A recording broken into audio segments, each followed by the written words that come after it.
Hi guys, just thought I'd make a quick video on I've had the Porsche 911 GT3 wheel from Fanatec for around a week, and so I thought I'll do a video now. I've used it quite a bit and thought I'd share my thoughts. So firstly, I went with the suede version. I just prefer the grip with gloves on with suede. Feels really nice to use with your bare hands, but it will deteriorate the material fast, and also it makes your hands black. My hands went black just handling it to assemble it. So it comes in 5 boxes altogether, so you have to assemble it. That's the Podium hub, which is there. Lovely gold anodizing. The advanced paddle module, it comes with the quick release and the endurance hub. So let's just move some of these boxes. That's the box for the endurance hub, the paddles, and then that's the box that the wheel rim comes in. Okay, so it's quite a heavy rim. I'm using it on the 8 Newton meter DD Pro wheelbase, and in Assetto Corsa Competizione I normally use the Formula 2.5, and this is 5 centimeters bigger than the 2.5, so you have got more leverage over the base. So with this, I have the gain set to 100 in the Fanatec software, and then in Assetto Corsa it feels nice at about 75%, but because I drive for a few hours at a time, my wrists start to hurt, so I sit with this at 55% most of the time.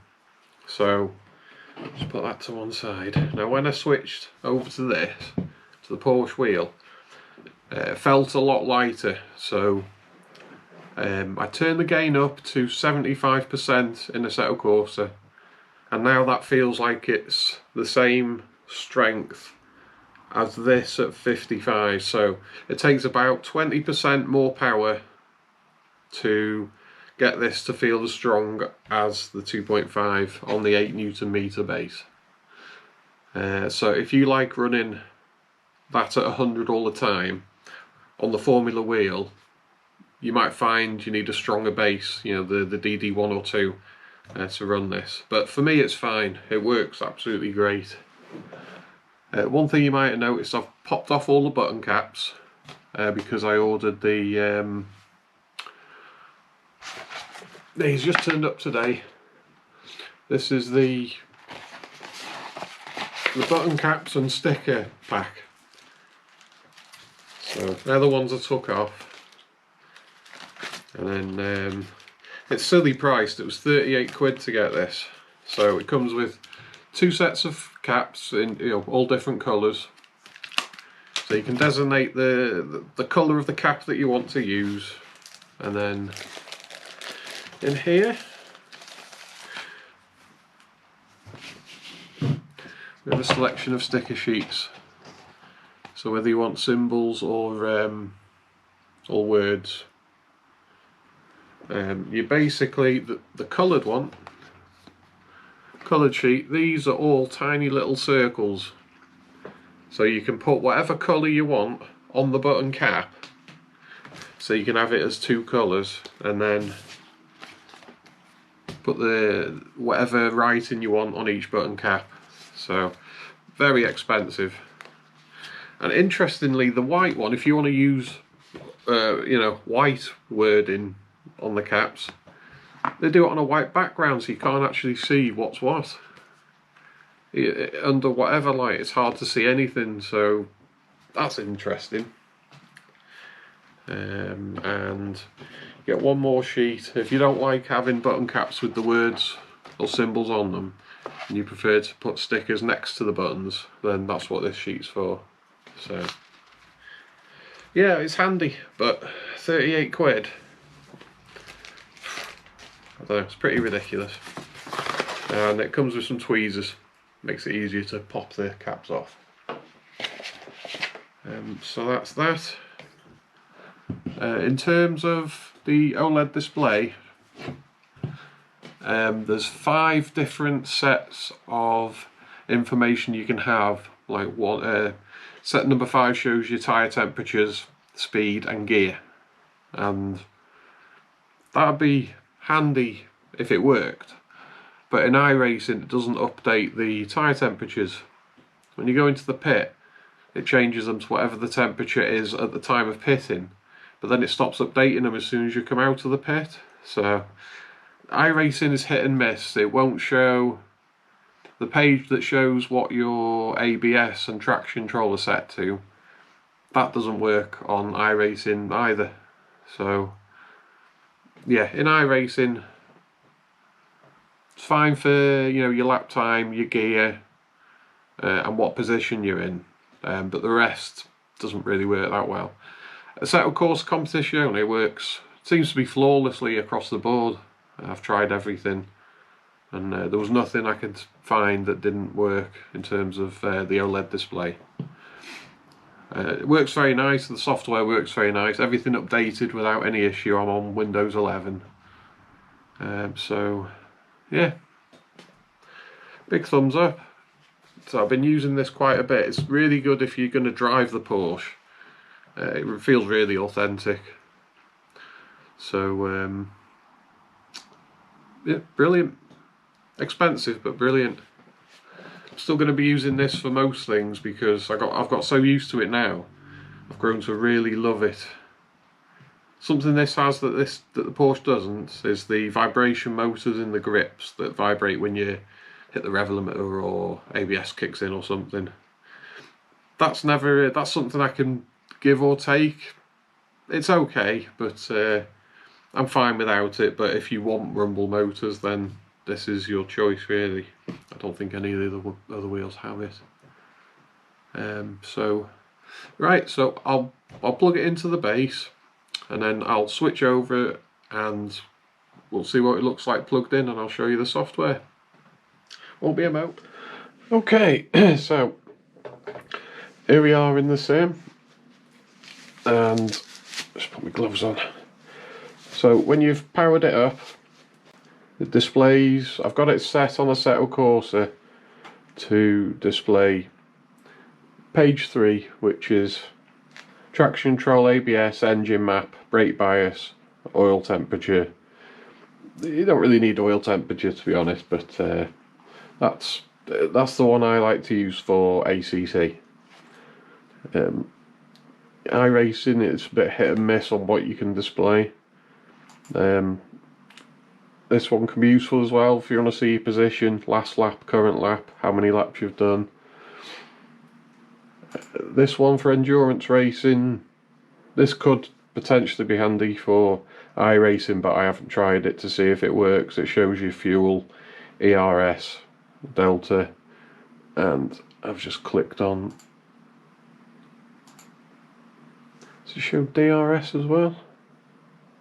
Yeah, DRS zone and active. That one there's for tyre temperature, but again, not so. If it showed pressures, it would be useful for ACC. But you can see it on the screen anyway, I suppose. So yeah, you can tie it into any of your profiles. So I've got it set to page 3 as the default for ACC.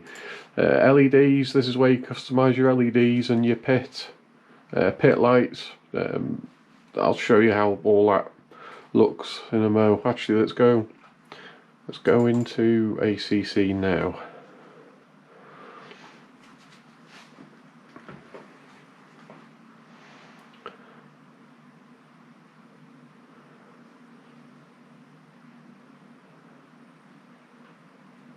Okay, let's take the Porsche for a little spin. Laguna Seca. Okay, so I've got all the buttons set up. I've changed all the caps so that it's you know, set up across all sims to be pretty much the same. So ignition. I just got to change sound settings because we can't hear anything. Sorry about that. There we go.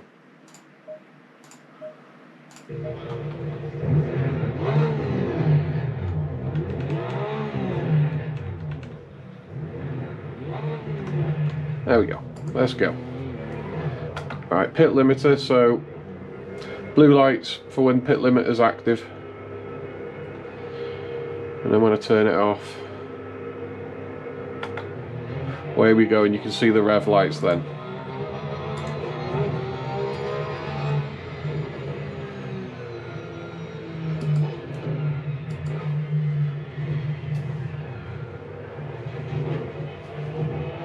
And you'll see the flag lights flashing up for when traction control and ABS is kicking in. Like there. Traction control's kicking in then.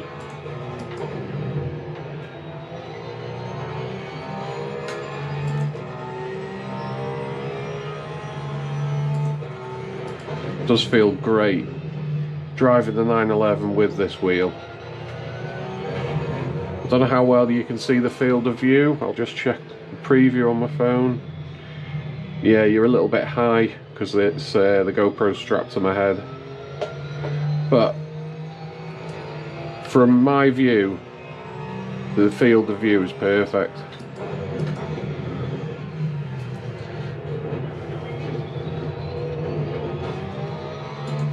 This is just so much fun. Oh, tyres are still cold.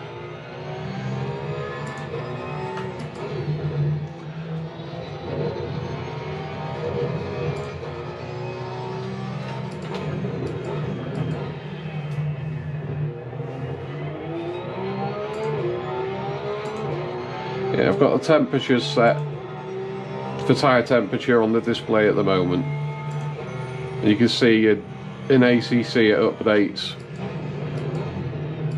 you know, on the fly, compared to iRacing when it'll only update when you go in the pit.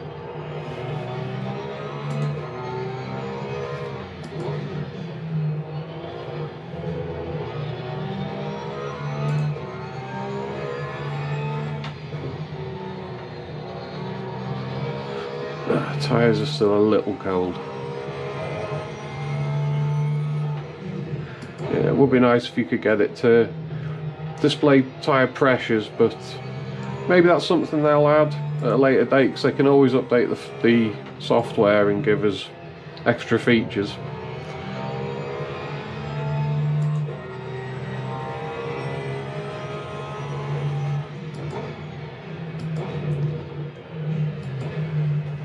The only slightly weird thing is, when you go over to, say, use the Ferrari, and you're using the Porsche wheel, if you're like me, that's probably going to bother you. I mean, the Formula wheel isn't based on any real wheel, so it's fine with anything. But the Porsche really suits. Using the Porsche feels weird when you take a different car out with it. But maybe, just maybe, Ferrari could do something with Fanatec to give us a GT3 wheel. I mean, they've done it with the new BM, the M4 GT3 wheel, which looks amazing, but I can't afford one of them.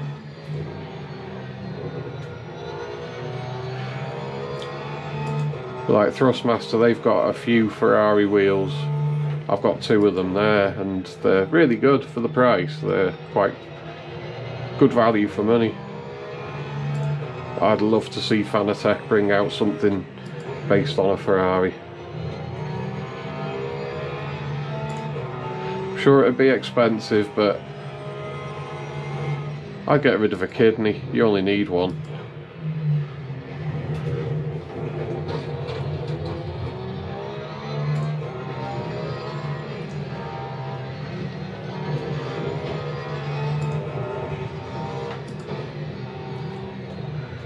This just feels epic.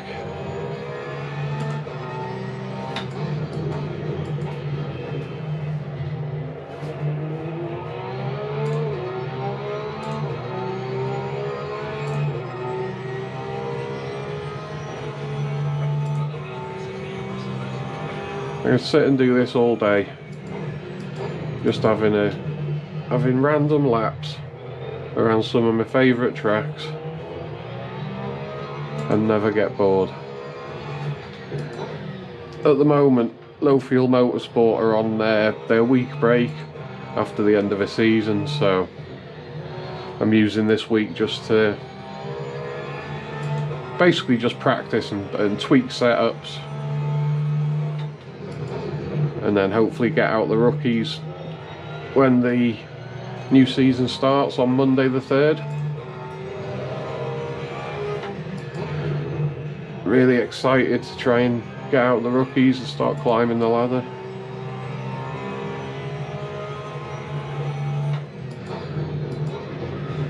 So yeah, it looks like I'm probably going to be using the Porsche a fair bit on LFM just because of this wheel. We have to put the Aston out to pasture.